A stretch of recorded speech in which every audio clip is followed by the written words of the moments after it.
La Shadok Caravelle poursuit l'Astrolune. Le marin essaie d'attraper les Shadok. On ne sait pas encore au juste pourquoi faire. La Shadok Caravelle faisait merveille. La plus franche entente régnait à bord et chacun souquait ferme.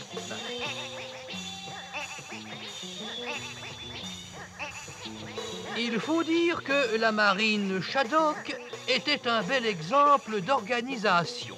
Tout le monde était spécialisé.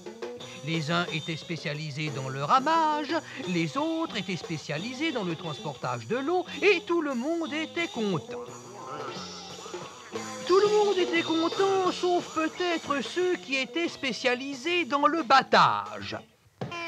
C'était sur eux qu'on tapait quand le marin avait des punitions à distribuer. C'était pénible, évidemment, mais c'était indispensable pour maintenir le bon moral de l'équipage. Car, disait-il, dans la marine, c'est un principe, pour qu'il y ait le moins de mécontents possible, il faut toujours taper sur les mêmes. C'est pourquoi il avait formé un corps spécial, le corps des Shadok à claque, envers lesquels il faisait très habituellement preuve de la plus exquise brutalité.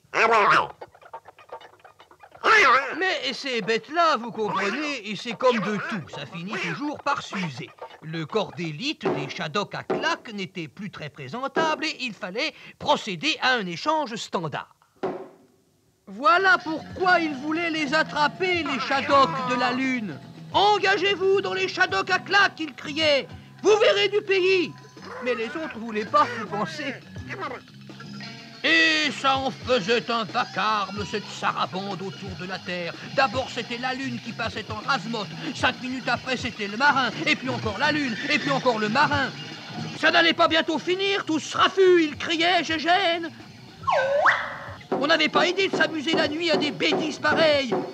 D'abord, ils avaient commencé par balader la Lune dans le ciel. La semaine dernière, c'était des haricots. Et maintenant, c'était des bateaux. Et demain, ça serait quoi encore ? Pas le lendemain, mais 5 minutes après, c'était des autobus qui lui passaient sur la tête à Gégène. Parce que les Shadok avaient rien trouvé de mieux que d'atteler leur vieux cosmotobus. Ah, là, c'en était trop.